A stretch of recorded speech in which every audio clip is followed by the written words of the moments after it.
I'm all in. Those were the last words I said Saturday night. 3 minutes later, I was driving home. No dramatic story, no bad beat worth telling. I just busted out of the tournament.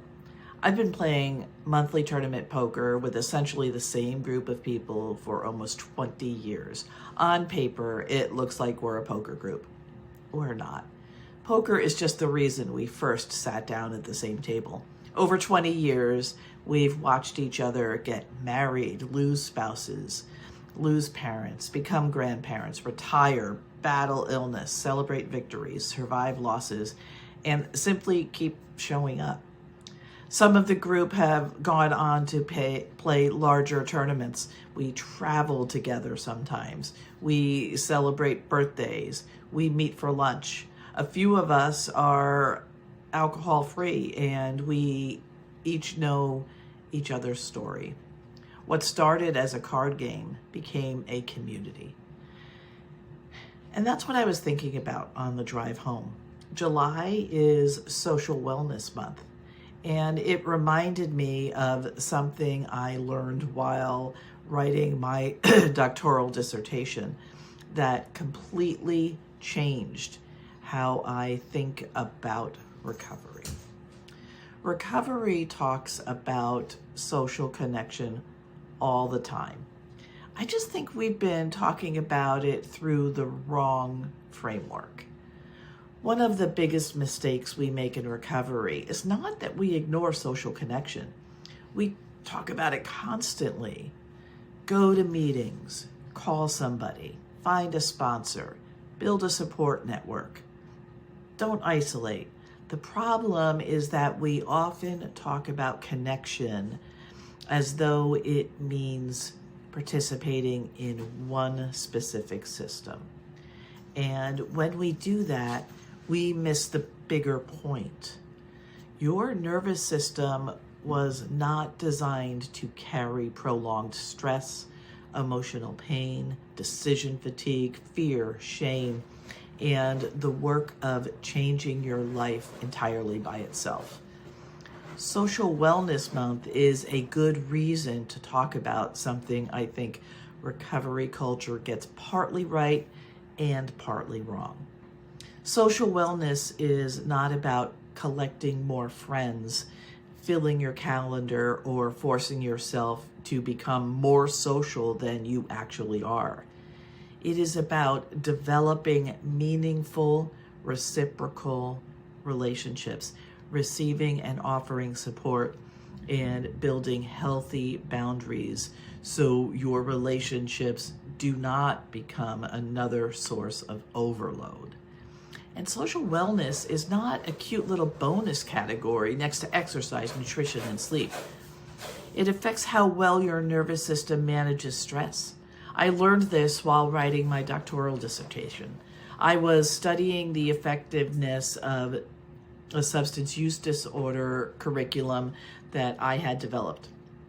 When I reached the stress management section of the literature review, I expected the research to point toward coping skills.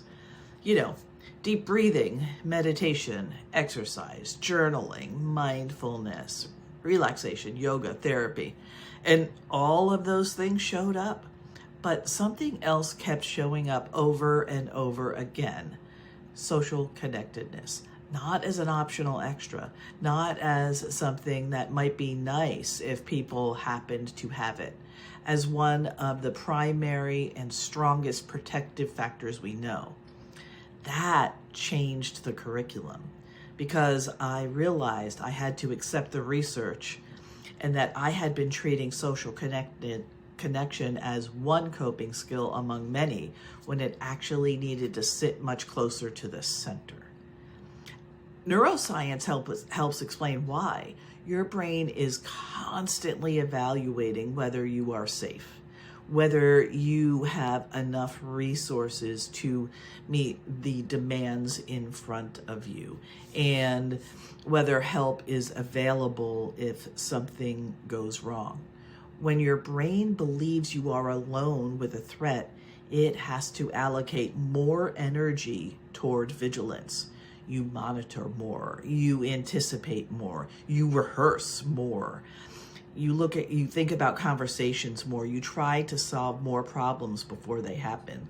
You carry every unfinished task, every decision, every fear, and every contingency inside your own nervous system. That increases the load. Healthy connection changes the calculation. A regulated, trustworthy person can provide what we call co-regulation. Their presence, voice, predictability, and responsiveness can help signal to your nervous system that you are not facing the situation alone. That does not mean another person fixes the problem. It means your brain no longer has to organize itself as though you are the only available resource. This is part of why isolation can be so dangerous during periods of intense stress or early behavior change. Alcohol may have been functioning as the fastest available way to shut down arousal, reduce internal noise, and create temporary relief, or make social interaction feel easier.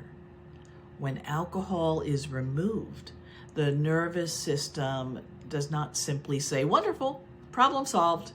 It still needs regulation. It still needs relief. It still needs safety. And it still needs somewhere for the load to go. This is where I think sometimes we confuse the therapeutic ingredient with the delivery system. AA can be a delivery system for social connection.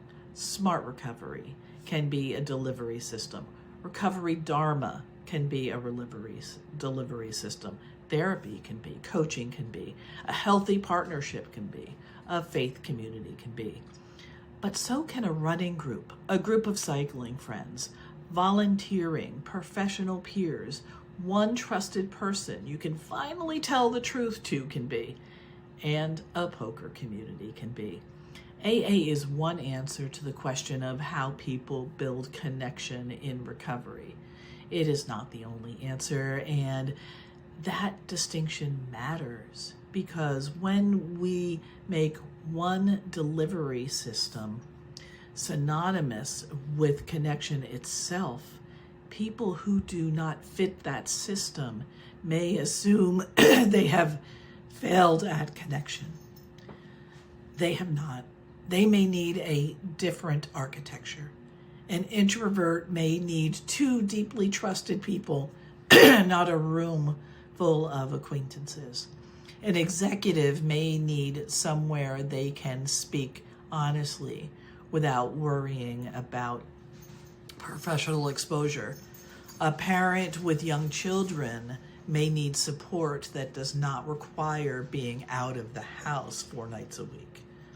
Someone with social anxiety may need connection built slowly, predictably, and with enough control that the experience does not overwhelm the very nervous system we are trying to support. Someone who has been harmed in relationships may not experience a group as safe simply because the group calls itself supportive. Connection only becomes protective when it is sufficiently safe, reciprocal, and compatible with the person's actual life. The goal is not maximum contact. The goal is not to copy somebody else's recovery. The goal is not to prove that you are willing to do whatever the other person did. The goal is to build enough healthy connection that your nervous system no longer has to survive your entire life in isolation. Because people do not only need more coping skills, sometimes they need a life in which they are no longer required to cope alone.